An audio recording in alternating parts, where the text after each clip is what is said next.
Picture this. It's 1999. You're sitting in a darkened theater, palms sweating, watching shaky camera footage of three terrified students stumbling through endless black woods. The screen goes dark. Silence. Then those words appear. The filmmakers remain missing to this day. Your heart stops because you believed it was real. Millions did. But here's the truth that will make your skin crawl even more than the movie itself.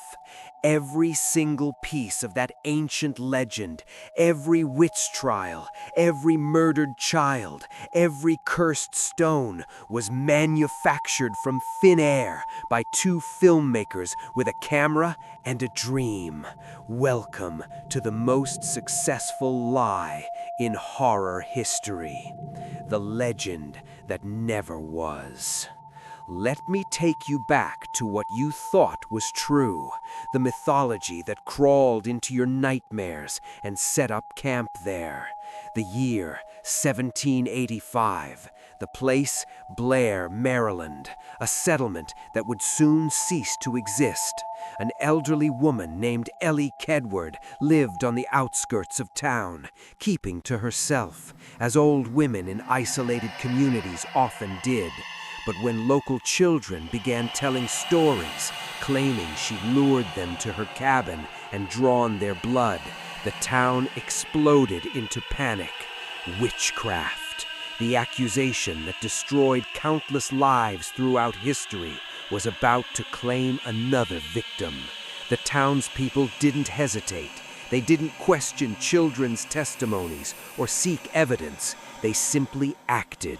Elly Kedward was found guilty in a mock trial, bound to a wooden cart, and dragged into the February wilderness. They left her there, tied to a tree, to freeze and starve and die alone in the merciless winter cold. Justice served, right? Wrong, because by the following winter, something impossible happened. Elly's accusers, those children who testified against her, vanished without a trace. Then more children disappeared, half the town's youth gone like morning mist. The remaining residents, convinced they'd brought a curse upon themselves, fled Blair in terror. The town was abandoned, left to rot, its name never spoken again.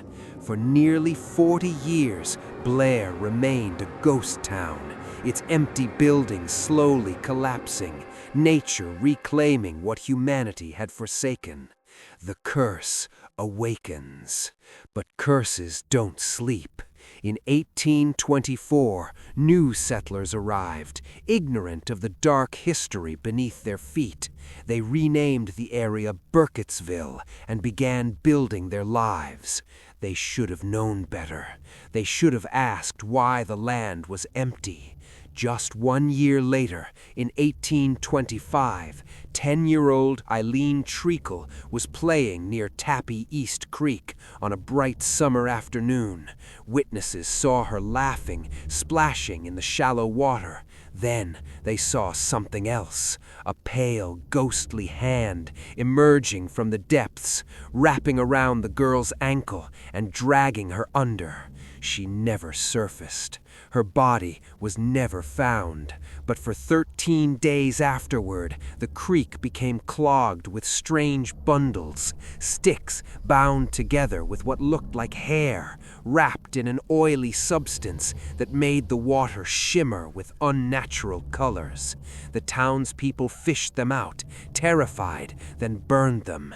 The bundles stopped appearing, but the damage was done. The whispers began. The Blair Witch had returned. The search party that became victims. Fast forward to November 1886. 8-year-old Robin Weaver went missing in the Black Hills forest. The entire town mobilized. Search parties formed immediately. This was their worst nightmare realized. But then something strange happened. While one group was still deep in the woods, Robin simply walked back into town, calm, unhurt, but her story was impossible. She described meeting an old woman in the forest, a woman whose wasn't quite solid, whose feet didn't quite touch the ground. This apparition led Robin to a house hidden deep in the woods, took her down to a basement, and told her to wait. The old woman promised she'd return. Robin waited in that cold basement for what felt like hours before finally finding the courage to run. She followed the creek back to town. The search party wasn't so fortunate. They never came back. It took weeks before a second search party discovered them at a place that would become infamous, Coffin Rock.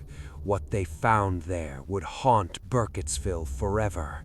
The men had been disemboweled, their bodies arranged in a pentagram pattern, tied together with crude rope.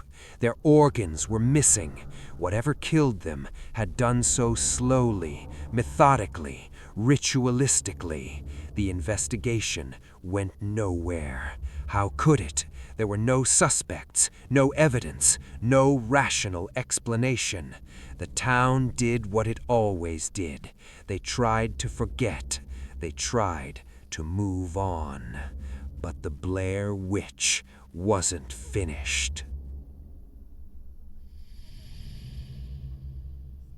The Hermit's Confession. The 1940s brought Burkittsville's darkest chapter yet. Rustin Parr was a recluse, a hermit who'd built a cabin deep in the Black Hills where no one ventured anymore. He kept to himself, only coming to town for supplies a few times a year. People thought he was odd but harmless, a lonely man who preferred solitude. They were catastrophically wrong. In November 1940, Rustin Parr walked into the town market in the middle of the day. His clothes were filthy, his eyes were sunken, haunted, and he spoke 7 words that would echo through Maryland history. "I'm finally finished. I'm finally finished."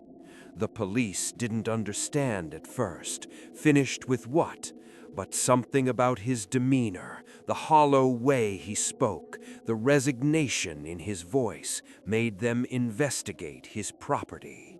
What they discovered in Rustin Parr's basement was a chamber of horrors. 7 small graves in the dirt floor, 7 missing children disappeared over the previous 8 months, all buried beneath that cabin. The bodies showed signs of torture. The ritualistic nature of their deaths was unmistakable.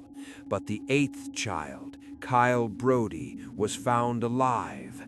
He was standing in the corner of the basement, facing the wall, catatonic. He wouldn't turn around, wouldn't speak, wouldn't move. The officers had to physically carry him out, and even then, his eyes remained fixed on that corner, as if something invisible held his gaze.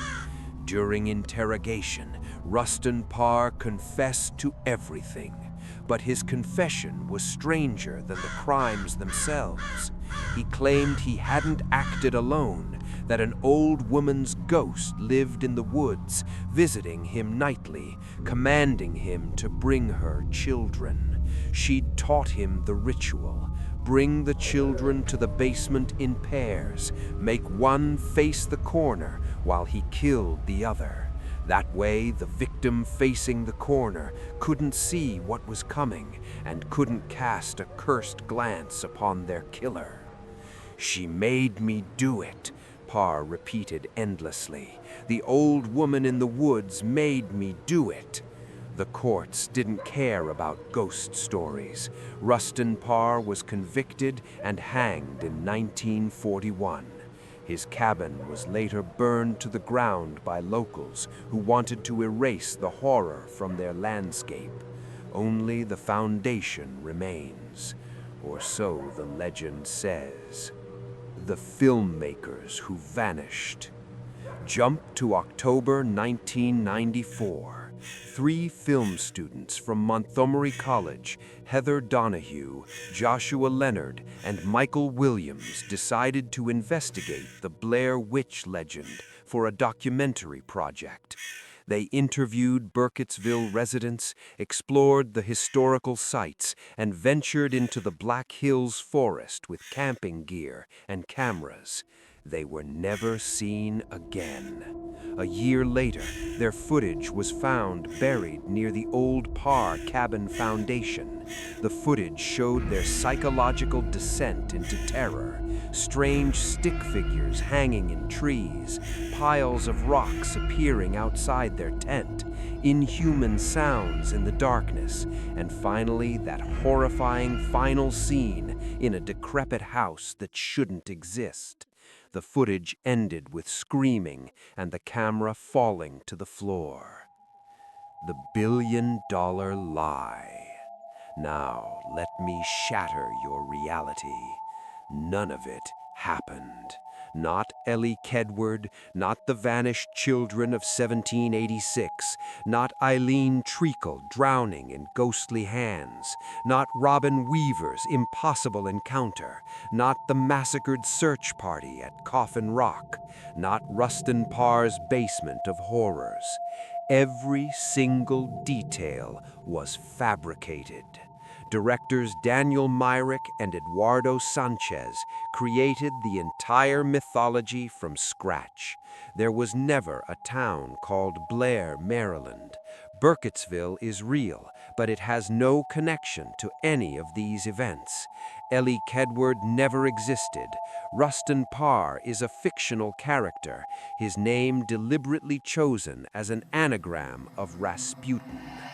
The filmmakers spent months crafting this mythology, building a website filled with fake police reports, fabricated historical documents, and staged interviews.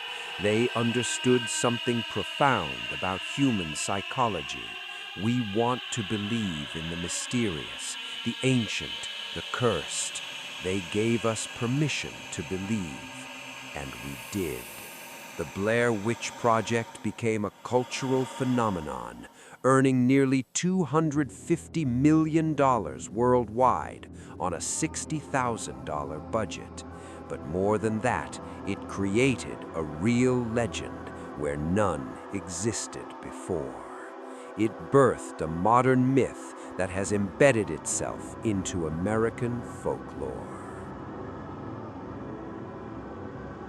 The genius behind the horror. But here's what makes this truly brilliant. While the specific story was invented, Myrick and Sanchez were master students of genuine folklore and human fear. The banished witch? That's pulled from countless European and American legends, echoing the very real Salem witch trials, where 20 innocent people were executed based on paranoid accusations. The stick figures? They tap into ancient pagan symbolism and our primal unease with finding human-made objects in places humans shouldn't be. The child murders? They mirror real serial killer cases while adding supernatural elements that make rational explanation impossible. The filmmakers understood that the most terrifying horror comes from our own imagination. They gave us just enough detail to construct our own nightmares. Was that sound in the woods the Blair Witch, or just wind? Are those stick figures occult symbols or random branches? The movie forces you to become the storyteller, and your brain will always create something more terrifying than any special effect. The aftermath, when fiction invades reality. Poor Burkittsville. This quiet Maryland town of barely 1,000 residents suddenly became a pilgrimage site for horror fans and amateur ghost hunters.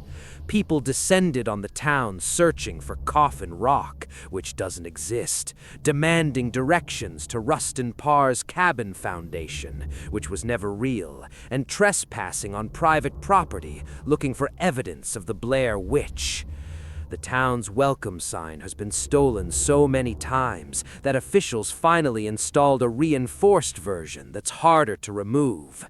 Residents have mixed feelings. Some embrace the tourism and the economy it brings, while others resent having their peaceful community associated with fictional child murders.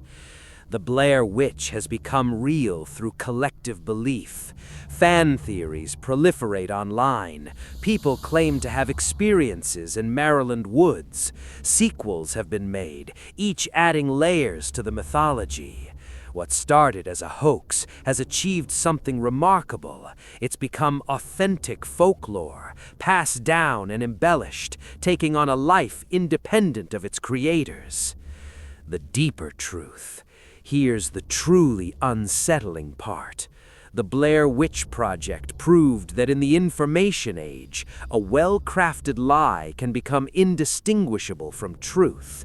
It demonstrated that folklore doesn't need centuries to develop. It can be manufactured in months with the right story and the right medium. The filmmakers didn't just make a successful horror movie. They conducted a massive psychological experiment and proved that humans are hardwired to believe in ancient evils lurking just beyond civilization's edge. We want to believe that scratching beneath any quiet town's surface might reveal dark secrets. We're drawn to the idea that supernatural forces could be real, that not everything can be explained by science and reason. The Blair Witch is a modern cautionary tale, not about witches, but about the power of narrative, the fragility of truth, and how easily collective belief can be manipulated. The legacy of fear. 25 years later, the impact remains. Found footage horror became a genre unto itself. Viral marketing became standard practice. And somewhere, in the back of your mind, the next time you're walking through woods and see sticks arranged in an unusual pattern, you'll feel it. That chill, that primal unease, that whisper asking, "What if?" And that's the ultimate victory of the Blair Witch legend. It doesn't matter that Elly Kedward never existed, because the fear she represents is absolutely real. It's the fear of the wilderness, of the unknown, of ancient vengeance, of curses that transcend death. Myrick and Sanchez didn't discover a legend. They didn't uncover hidden history. They did something far more impressive. They created a myth so compelling that it infected our collective consciousness and became, in its own way, true. The Blair Witch isn't real, but she exists in every dark forest, every unexplained sound, every moment of doubt when you're alone in the wilderness. She exists because we let her in. And she's never leaving. So, tell me, did you believe it was real? When you first watched that shaky footage, when you saw those stick figures, when you heard those sounds in the darkness, did part of you think it might be true? Drop your story in the comments. And if this deep dive into manufactured horror fascinated you, subscribe for more explorations into the legends that haunt us, real or invented. Because sometimes the scariest stories are the ones we create ourselves. Stay curious, stay skeptical, and maybe stay out of the woods.